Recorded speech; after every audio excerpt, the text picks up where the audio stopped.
Salema, everyone. Good to be back here with you. I've taken a moment to jump in here um, to make two presentations before I do part three of Where is the Father's Land. I give thanks firstly to the father of the children of Akobi, aka Yasharel, those that he has called his firstborn.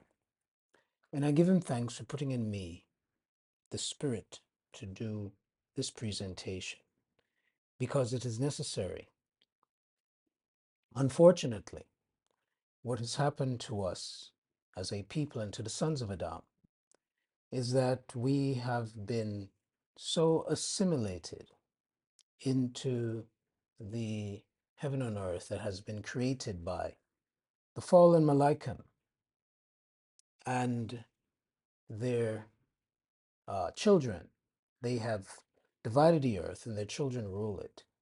That unfortunately we have been convinced by everything that they have taught us. But the Most High, in these days, as He has spoken through His messengers and through the prophets, is unraveling all of it for us to see. As He has spoken in His word, He has said that as our captivity, those that were scattered to the four corners, has come to an end, and as He has prepared to return us to His land, that the earth shall mourn, and the inhabitants thereof, and those who have taken us captive, so shall they be judged. Babel, whose system rules the earth, and Mitzrayim, to where we were returned, shall fall. And they shall become stubble, because all of the lands and where they reside shall be burned, and moreover, many things. And so the fallen has terraformed the earth, in particular the places where they have set up the strange lands, where they have set up their kingdoms to rule over the earth. It shall be laid waste, and all that needs to be seen shall be exposed. So we will begin this presentation. It may be in 2 or 3 parts, where I will, through scripture, break down exactly what is happening now, and we shall see that none of the things that are befallen these places shall happen in the center of the earth, the Father's land, and His set apart land, which He has set for His people. And so I ask you to pay attention, get into the Word, and let us see what it is that the Most High is doing and what He has promised to His people and to the children of men.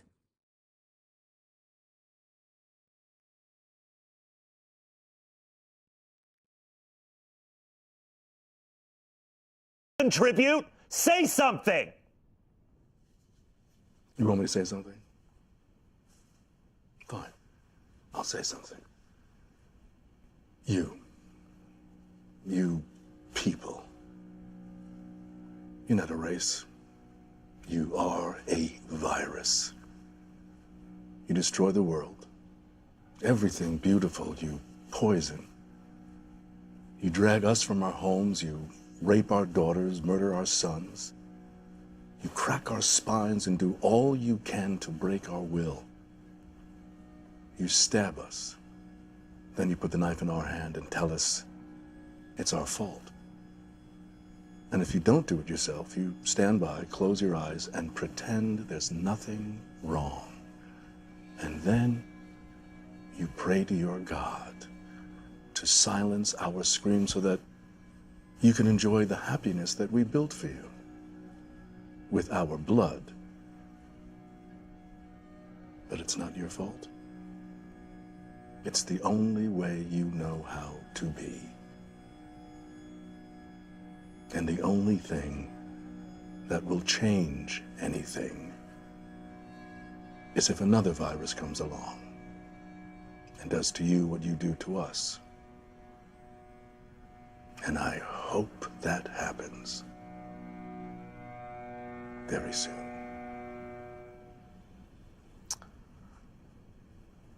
Well, this evening obviously hasn't gone as I'd hoped. And I think I'm having a full-on panic attack right now, so I'm gonna go to the bathroom and get myself together, and when I come back, I hope you don't see me as the devil.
This morning, firefighters in Europe racing to contain the massive infernos tearing through Spain and France.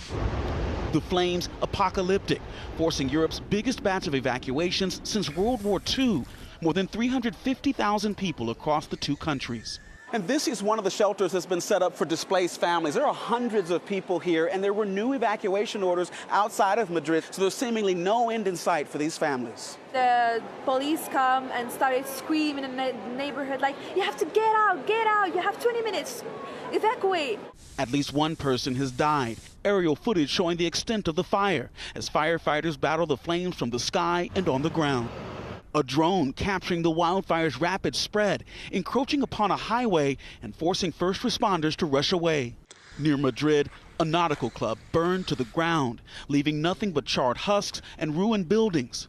And in France, a cloud phenomenon forming called pyrocumulonimbus, known as fire clouds, where a wildfire grows so powerful that its heat and smoke creates its own thunderstorm, often igniting new flames. An equestrian center releasing a pack of horses during evacuations. American Olivia Moore and her family temporarily evacuating from their home in Bruges, just north of Bordeaux, after the smoke started posing a threat to their health. I think because there's been not just pine trees or trees burning, it's cars, it's houses, it's just this toxic, and I mean, it's almost like there's a mist kind of around it. It was just very, very intense. And this situation remains unpredictable. You may be able to see some of the spots still smoldering in the distance behind me, and we are feeling the temperatures rising here. The conditions are ripe for these fires to continue spreading, and Joe, that's why officials are hoping they can get ahead of these flames.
Pero no poden volar a la nit.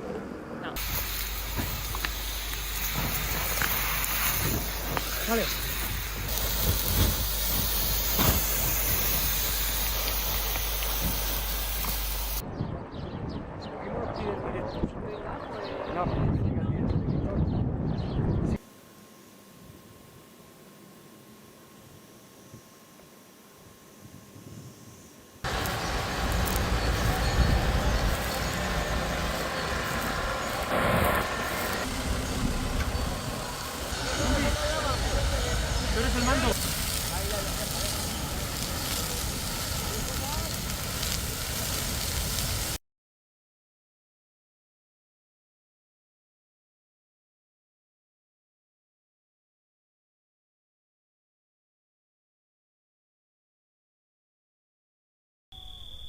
The Netherlands is calling for help as wildfires spread nationwide. After multiple fires, including a major blaze near Het Harde, Dutch emergency services are under pressure and have requested international support for the first time. France and Germany are sending firefighting vehicles and a helicopter to assist. Several fires broke out across the country, some on military training grounds, with areas of up to 70 hectares burned. While most are under control, resources are stretched and drought conditions are raising concern. This highway in Spain now leads towards an inferno. Just one of many wildfires burning across Western Europe. In France, similar conditions in the southwest, driving through thick smoke near Béziers. Where further down the road, the fires are dumped on. Right next to the highway. Traffic at a standstill, but with their own air show, as emergency teams struggle to keep the flames under control. Thousands of firefighters have been battling wildfires across parts of France, Portugal and Spain, including this one in Catalonia, which was burning out of control, consuming hectare after hectare. Thousands have burned across the 3 countries so far, and here thousands of people told to stay indoors to avoid the smoke. Others have been moved on completely. These are among 1,500 tourists from campsites evacuated in places like Canet-en-Roussillon in France, 50 kilometres from the Spanish border. Many of their belongings have been destroyed by the flames. It feels as if we are in a bad movie. We don't really realise that it has happened. We realise that we have lost everything, that there is nothing left. It's difficult to accept. In Portugal, near Vuzela in the north, strong winds have worsened the speed and scale of the flames, with 2 seriously injured. Here, they've had help from Spanish firefighters from across the border. So fast is the spread, at a speed covering the equivalent of more than 800 football pitches an hour. The World Meteorological Organization has warned that record temperatures across Europe would worsen the risk of wildfires, and this only the start of the season. Francis Reed, Al Jazeera.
Francis East. Everyone's evacuating from 9 Mile Falls and Airway Heights.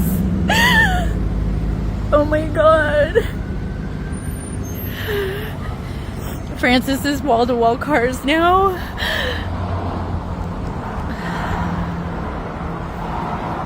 Oh my god. I live in the fucking suburbs. We're packing go bags now. This morning, a wildfire emergency. Nearly 100 large fires burning nationwide, scorching more than 3 million acres as exhausted firefighters race to contain the flames. Oh, good God, I can feel the heat. Most of them in the West, nearly 50 in Oregon and Washington alone, while evacuations are being ordered near Reno, Nevada, as the bug fire torched more than 15,000 acres over the weekend. Los Angeles County battling several brush fires. Authorities investigating a possible car crash as the cause of the Walnut Fire in Burbank. All that's left? This incinerated car. The flames quickly spreading, forcing nearby golfers to evacuate as the fire raced toward popular hiking trails. We found the way down and we got to the road and eventually. And northern Canada in an emergency. Oh man, it's going crazy. Canadian authorities confirming an 80-year-old woman died as a result of the wildfires while trying to evacuate her home.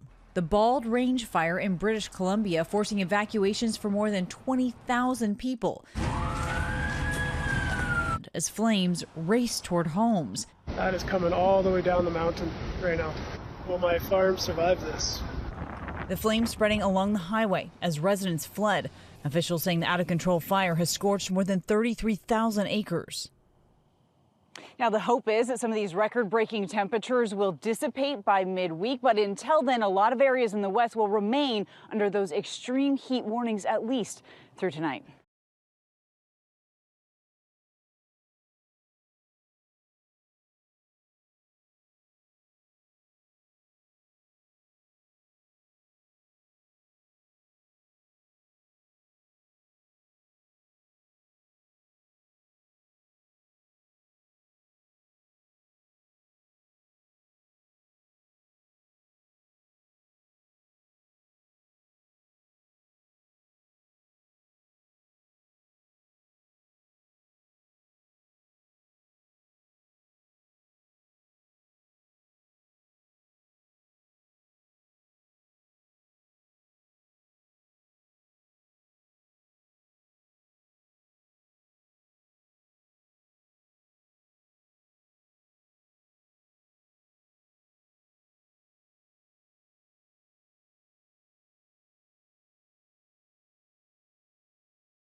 The Danube River is Europe's second longest river and it's drying up. I have never seen anything like this in my entire life.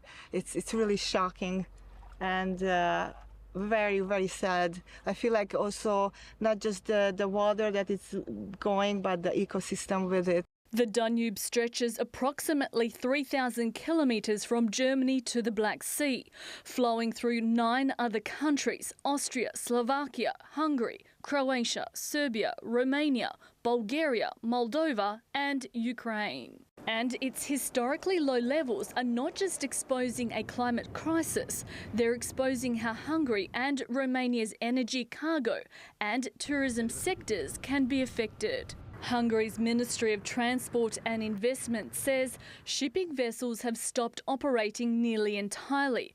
Cruise ships are docking further upstream, with passengers having to cut short their trips. Romania's navy is blasting water from its other canals in an attempt to increase water flow towards its Srna Voda nuclear power plant. Both Hungary and Romania have significantly reduced the output at their nuclear power plants due to low water levels in the Danube. The park's engineers are completely in control of the situation.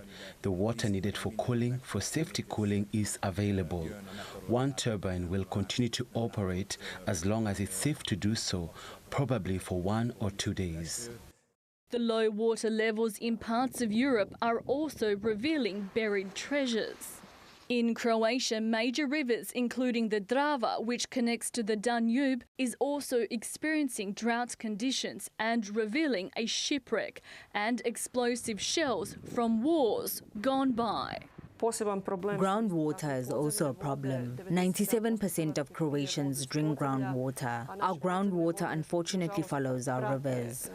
Large parts of Europe have been hit by prolonged drought and heat waves, and they're here to stay for a while yet. Hungary's officials say the next 5 days will be critical for the country, as forecasters predict another heat wave covering much of Europe. Christina Simic, TRT.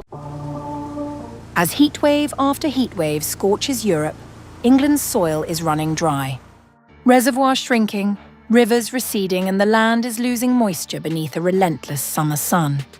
Half the country is now in a serious drought. And after a winter of floods, Britain is facing a startling reversal. A summer so dry, even its water supplies are beginning to feel the strain.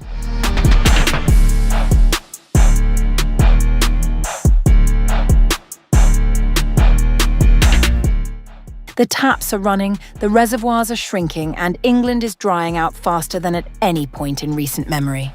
Half the country is now officially in drought, with the Environment Agency confirming July is on track to be the driest on record, coming just months after winter floods soaked the same ground. 7 regions have been declared: East Anglia, Hertfordshire, London, the Thames Valley, Hampshire, and the Isle of Wight, Devon and Cornwall, the West Midlands, and Wessex. Helen Wakeham, who chairs the National Drought Group, put it plainly. The hot and dry weather means we are currently using water faster than nature can replenish it. A second consecutive summer drought is an exceptionally serious situation, and one that will have long-lasting impacts on our environment, wildlife, and the economy. It is the 3rd time England has slipped into drought in 5 years, after 2022 and 2025. This time the numbers are stark. July has delivered just 7% of its expected rainfall, and in southern England that figure drops to 1%. Parts of Devon have gone 50 days without a drop. Reservoirs, topped up by a wet winter, are now sitting more than 7% below where they should be for this time of year. Wimbleball in the southwest and Blagden near Bristol are both rated exceptionally low. 40% of England's population is currently under a hosepipe ban, spanning 7 water companies including Thames Water, Southern Water and South East Water. The Met Office's Will Lang offered little hope of relief. There is little sign of the widespread sustained rainfall that would be needed. there is little sign of the widespread sustained rainfall that would be needed to make a significant difference to the areas most affected by the dry weather. Rivers are suffering too. Nearly 4 in 5 are running below normal, and at Tucker's Pond in Oxfordshire, the Environment Agency used chemical aeration to stop fish dying as algae bloomed in the heat. The dry spell coincides with England's 4th heatwave of the summer, with temperatures forecast to hit 35 degrees Celsius on July 30th. A new UK June temperature record was also confirmed this week, 38 degrees, beating the previous high of 37.7. That heat is doing more than making people uncomfortable. Scientists say it is pulling moisture out of soil and vegetation at a rate that is fueling wildfire risk, with 110 fires already recorded at England's protected sites this year.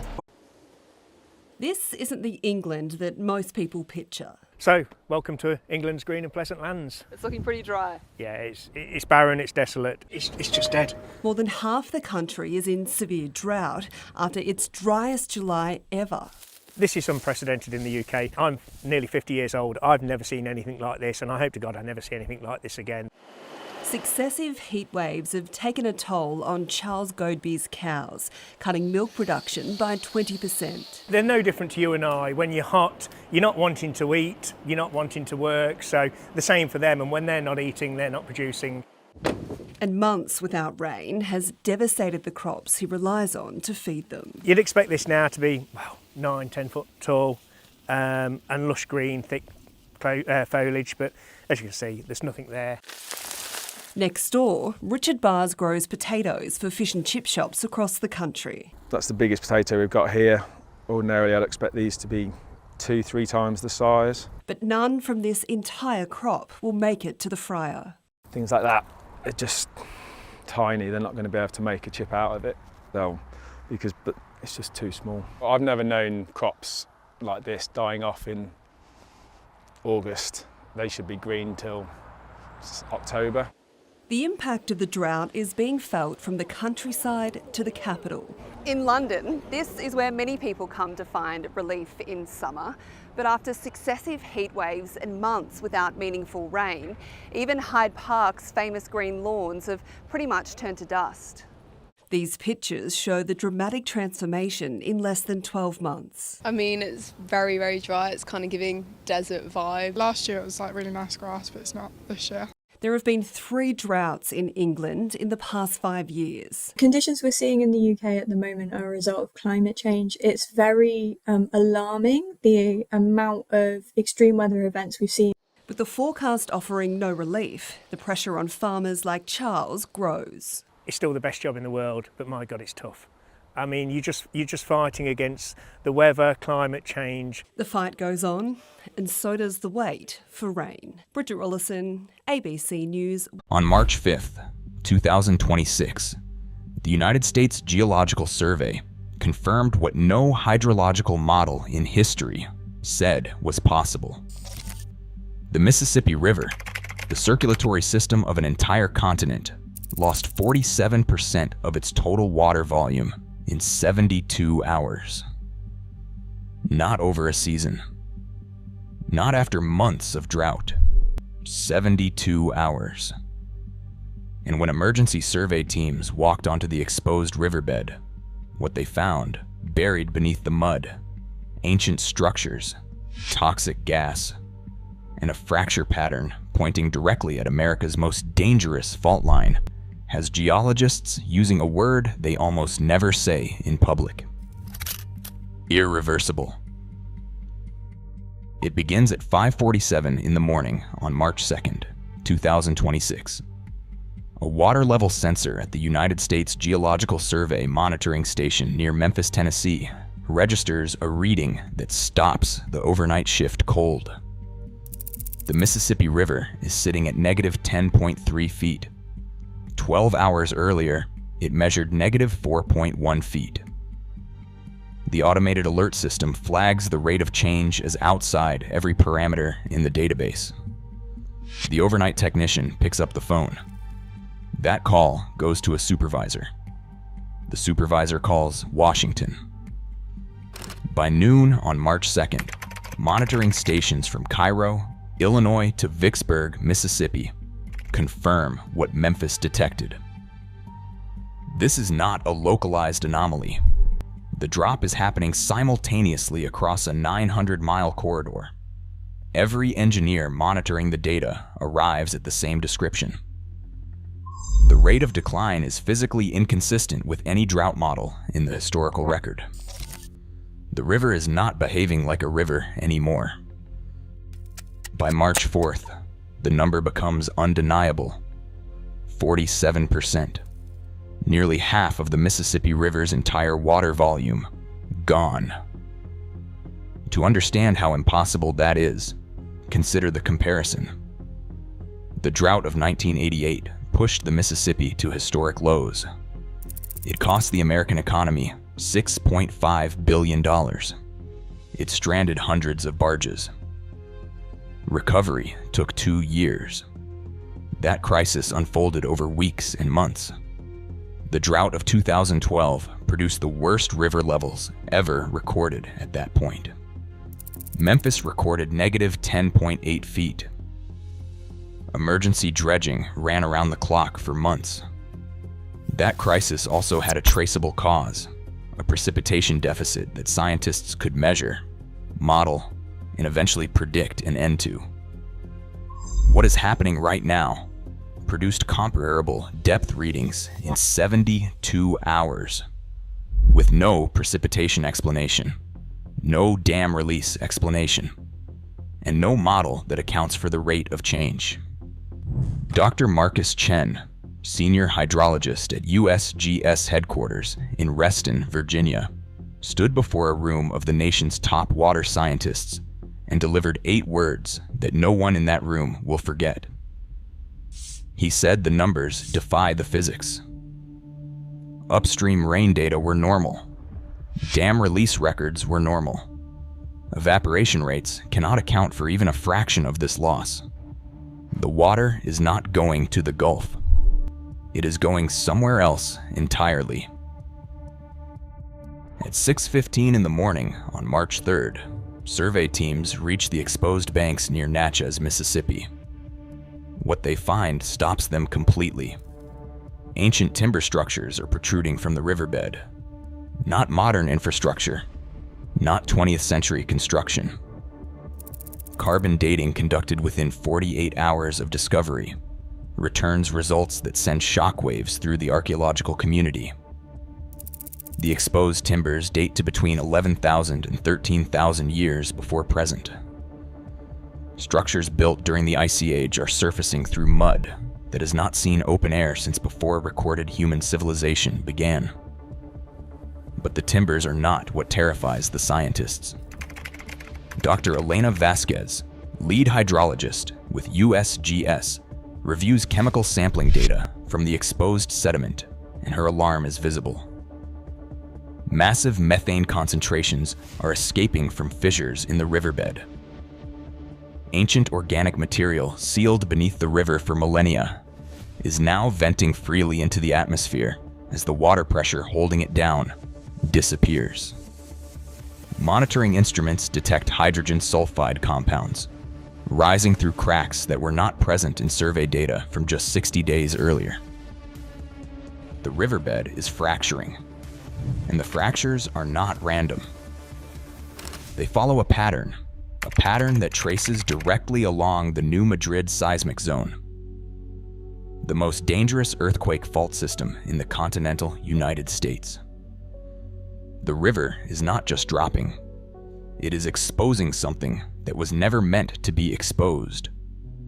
Ground-penetrating radar surveys launched along the riverbed corridor reveal what the data has been pointing toward. Massive subsurface void spaces sit directly beneath the river channel. Cavern systems of undetermined size lie at depths ranging from 40 feet to over 200 feet, and they were detected running directly under the Mississippi's foundation. 3 independent research teams have now reached the same working theory: catastrophic subsurface drainage.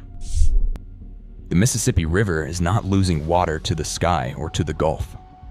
it is pouring into its own geological foundation through an expanding network of underground caverns that no survey had ever detected, because the river itself was sitting on top of them. And the next detail stops emergency planners cold. The aquifer systems that millions of Americans depend on for drinking water sit within this same geological zone, the Mississippi Embayment. Groundwater sensors are now detecting pressure changes consistent with large-scale subsurface movement. If those caverns are expanding, and the seismic data suggests they are, they may already be compromising drinking water integrity across 3 states. The receding waters of the Amazon River are forming new islands and large sandy beaches in Leticia, where Colombia borders Peru and Brazil. Since June, the level of the world's largest river system has fallen by 20 meters to its lowest level on record.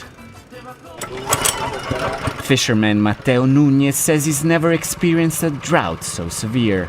The truth is that the situation right now is very serious. I have never seen anything like it in my life. People are suffering a lot, having to walk for hours to Leticia Islands. 80% of the river is dry. The banks of the river have turned into steep walls of earth, preventing the barges that supply Leticia's food, drinking water and fuel from docking in town. Other canals have dried up completely, making transport more expensive and isolating remote communities. The land is very dry. We haven't had a normal rainy season in 3 years. During regular rainy seasons, the Amazon floods the land, replenishing lakes with fish and enriching the soil with minerals and nutrients, something that hasn't happened in years. Studies by Colombia's Institute of Hydrology show that sections of the river like this one could completely disappear by 2030, leaving Colombia without any direct access to the Amazon River and greatly affecting the communities living along them. Indigenous Ticuna Jesus says crops like rice, corn and cassava are affected, and that usually fish-rich lakes are depleted. As a Ticuna, I feel very sad because our river is drying up. It's a consequence of deforestation. We as human beings have neglected the Amazon River, and that is why we see all this climate change. We all wonder what will happen in 10, 15 years. Will we still have the Amazon we know now? Professor Santiago Duque of the Amazon Research Institute says the situation is dire. In the 80s, Colombia was the 3rd country in the world in terms of water resources, and now we are down to the 24th. This is a clear warning that what we are doing is not working. And if we don't do something now, we will reach an inflection point of no return for the Amazon. A bleak warning shared by academics and locals alike, and a call for action to preserve what's left of one of the world's most important ecosystems before it's too late. A London church set against a desert-like landscape. Gone are the lush green lawns typically seen in the British capital, which has never experienced such a dry July. Only the swimming pools still hold water. Ponds are drying up, making this ban on fishing seem derisory. Everywhere, the ground is cracked, where rivers once allowed navigation. The port of Cologne in Germany, now dormant. The Rhine has also receded, rendering bridges almost pointless. In Budapest, too, the landscape has been transformed. The Danube River revealing secrets from the Second World War, such as this German motorbike. And this ship attacked by the Nazis in Serbia. Even older still are these bones of a mammoth dating back several thousand years, discovered in Bulgaria. These just some of the astonishing images of an extraordinary summer that scientists warn will feel mild by comparison with those to come. Major cities in Italy are on red alert for the heat wave, and at the foot of the Colosseum, a water cannon offers a chance to cool off. As this week, several European cities once again see temperatures approaching 40 degrees Celsius.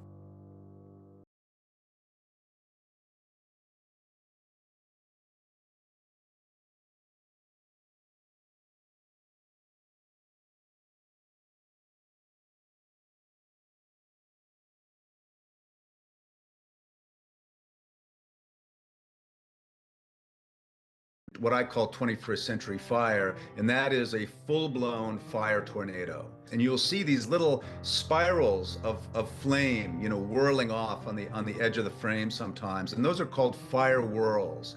So we're seeing fires burn where they've really never burned before. We're seeing them burn with intensities that really have never been recorded before. We're seeing phenomena that humans have never witnessed before. The world is on fire. As we record this, hundreds of wildfires are burning in parts of France, Spain, Russia, The US, UK, and Canada. So how unusual is this? And are we entering a new era in fire weather? That's our climate question. From the BBC World Service, I'm Greg Jackson. And I'm Jordan Dunbar.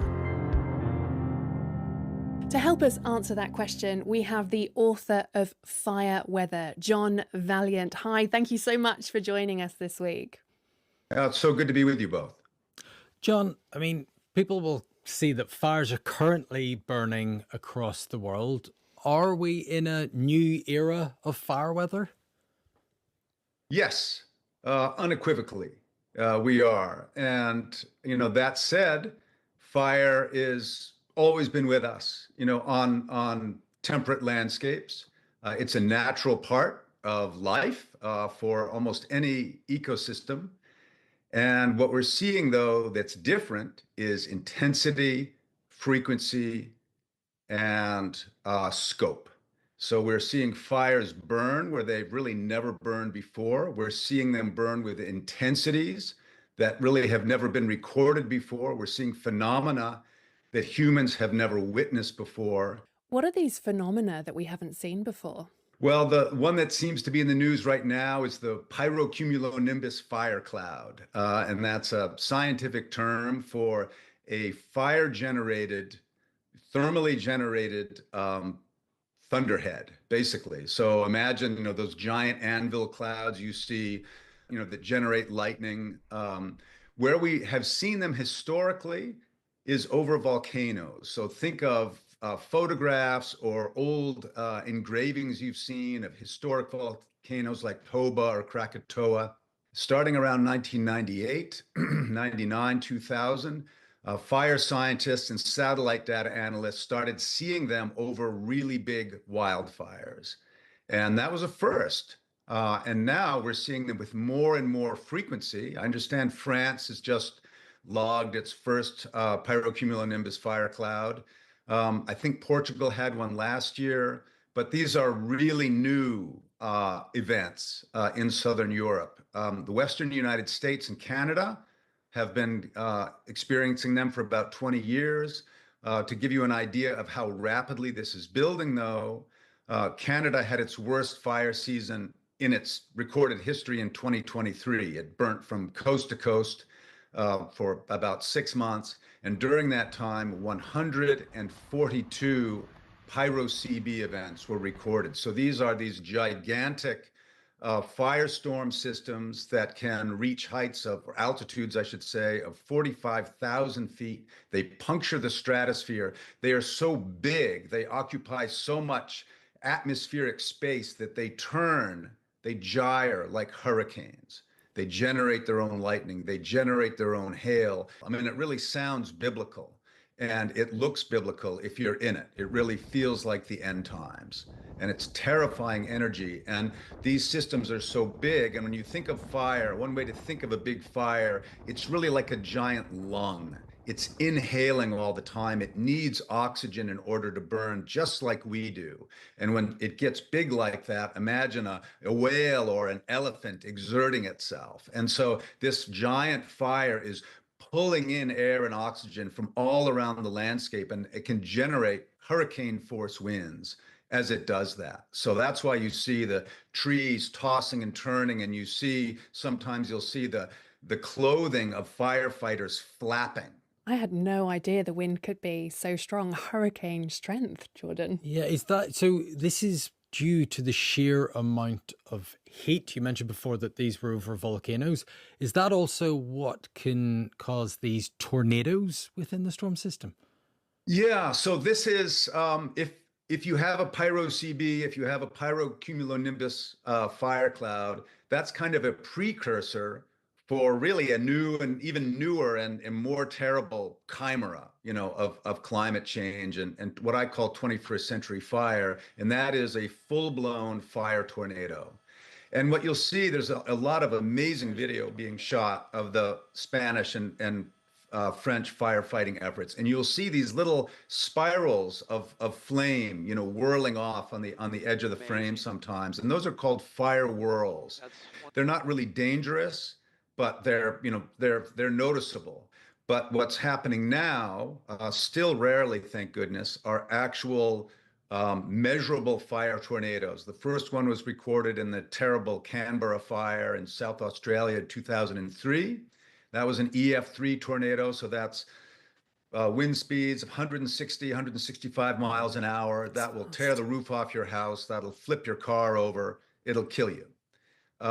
We had another one of those, the first one ever recorded in the Northern Hemisphere in Redding, California in 2018.